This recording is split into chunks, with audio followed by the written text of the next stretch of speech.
بسم اللہ الرحمن الرحیم۔ السلام علیکم۔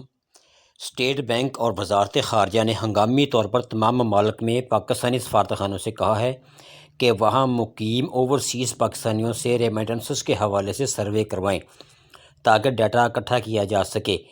ترسیلات بند کرنے کی مہم کے اثرات اتنے دھانسو ہو سکتے ہیں کہ آپ اس کا تصور بھی نہیں کر سکتے۔ سالانہ $1.5 ارب کے لیے جو حکومت IMF کے آگے لیٹ سکتی ہے، اگر اسے سال کا $8-10 ارب کی ترسیلات کا جھٹکا لگ گیا تو رجیم چینج جوتے چھوڑ کر بھاگ جائے گی۔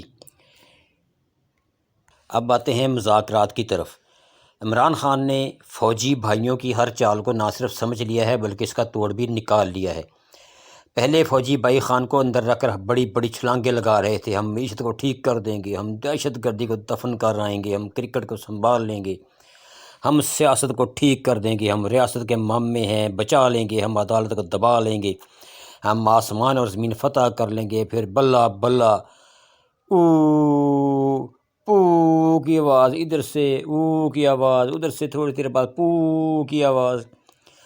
ایک ایماندار شخص ان کے سامنے کھڑا ہو گیا، سارا زور لگا لیا، جیل، مار دھاڑ، لاٹھیاں، گولیاں، منت سماجت اور اب مذاکرات۔ ساری پھونک نکل گئی۔ اب اس کو رہا کرنے کے لیے ہزار ترکیبیں کر رہے ہیں، وہ نہیں مانتا۔ پہلے اسے بند کرنے کی فکر لگی ہوئی تھی، اب رہا کرنے کی فکر لگی ہوئی ہے، کیونکہ اس نے لوگوں کے دل جیت لیے ہیں اپنے کردار اور ایمان کی طاقت سے، اور لوگ اس کے لیے جانیں دے رہے ہیں۔ ادھر ابھی دیکھ رہا تھا میں ایک ویڈیو، چھوٹی سی ویڈیو 11 سیکنڈ کی ہے غالباً، وہ جو لوگ 19 لوگ جنہیں رہا کیا گیا ہے، تو ان میں کچھ لوگ جو ہیں وہ آ رہے ہیں اور گلے میں ہاتھ ڈالے ہوئے اور نعرے لگا رہے ہیں کہ عمران خان زندہ باد ہو، اور اسی طرح عمران خان کے حمایت میں، تو ساری پھونک تو ویسے ہی نکل گئی۔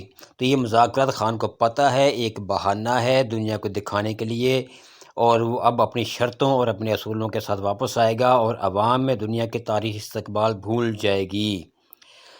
عوام ایسا استقبال کرے گی کہ دنیا کے جو بڑے بڑے تاریخی استقبال ہیں وہ بھی بھول جائیں گے۔ جی ہاں، اور پنڈی کے سارے دھوبی گھاٹ اور لانڈری ہاؤس ریڈ الرٹ پر ہیں، سمجھ تو گئے ہوں گے۔ عمران خان نے دھمکی دی تھی کہ اگر 31 جنوری تک کارکنان کو رہا نہ کیا گیا تو پھر ہمارا گھوڑا کرے گا مذاکرات۔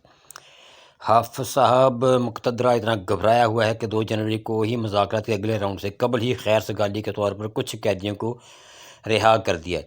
دوسرا راؤنڈ یورپ نے دکھانا تھا، جہاں ہم سالانہ $7 ارب ایکسپورٹ کرتے ہیں۔ ملٹری سزاؤں کے بعد یورپی کمپنیاں آرڈر دینے بند کر سکتی تھیں، چنانچہ ملٹری کورٹ کے فیصلے ریورس کرنا مجبوری بن چکے ہیں۔